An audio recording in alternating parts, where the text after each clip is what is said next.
அனைவருக்கும் வணக்கம்.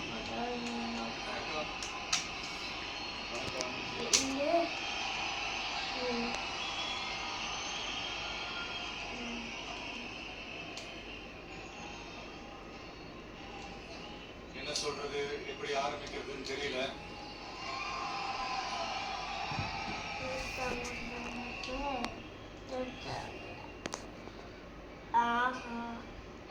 சினிமாவுல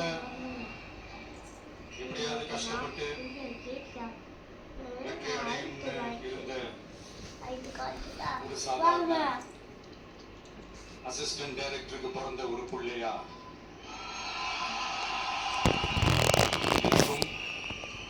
வாழ்க்கையில வறுமைனா என்னன்னு எனக்கு நல்லாவே தெரியும். பசினா என்னன்னு எனக்கு நல்லாவே தெரியும்.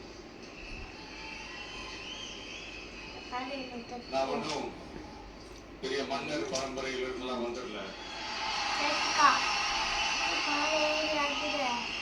உங்களை மாதிரிதான், உங்கள ஒருத்த மாதிரிதான், உங்க குடும்பத்துல ஒருத்த மாதிரிதான், உங்க புள்ள மாதிரிதான், உங்க மகன் மாதிரிதான், உங்க அண்ணன் மாதிரிதான், உங்க தம்பி மாதிரிதான்.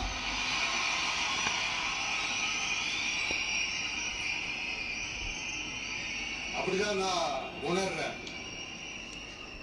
நீங்களும் என்ன அப்படி நினைச்சதுனாலதான் சினிமாவுல எனக்கு ஒரு மிகப்பெரிய ஒரு இடத்த ஒண்ணு கொடுத்தீங்க. அதையெல்லாம் விட்டுட்டு உங்களுக்காக நன்றி கடன் செலுத்துறதுக்காக அரசியலுக்கு வந்த உங்க விஜய, நீ வா விஜய், நாங்களா இருக்கோம், பாத்துக்கிறோம். விஜய் தம்பி நீ வா, நாங்க இருக்கோம். விஜய் தம்பி நீ வா, நாங்க இருக்கோம். அண்ணா நீ வாடா, நாங்களா இருக்கோம். நண்பா நீ வா நண்பா, நாங்களா இருக்கோம் சொல்லி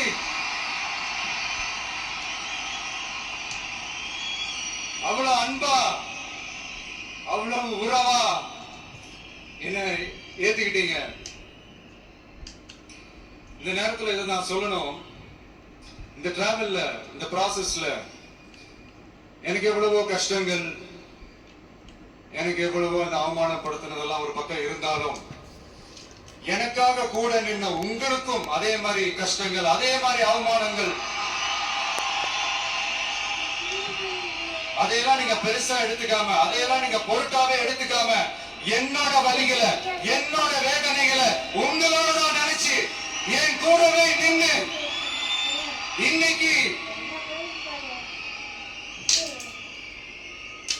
சி ஜோசப் விஜய் எனும் நான், அதுதான் வேணும்.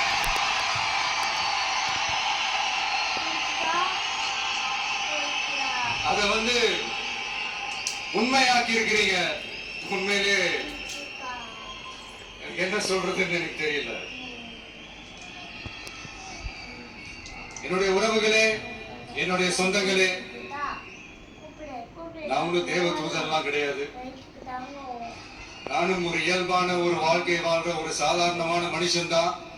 நான் முன்னாடியே சொன்ன மாதிரி அது செய்வேன் இது செய்வேன்னு பொய்யான வாக்குறுதிகள்லாம் கொடுத்தவங்கள நான் ஏமாத்த மாட்டேன். எது சாத்தியமோ அது மட்டும்தான் நான் செய்வேன். இம்மிடியா உங்க மனசுல ஒரு கேள்வி ஒண்ணு வரலாம், அப்ப சாத்தியம் இல்லாததை செய்ய மாட்டாங்களா, செய்ய முடியாதா அப்படின்ற ஒரு கேள்வி ஒண்ணு வரலாம்.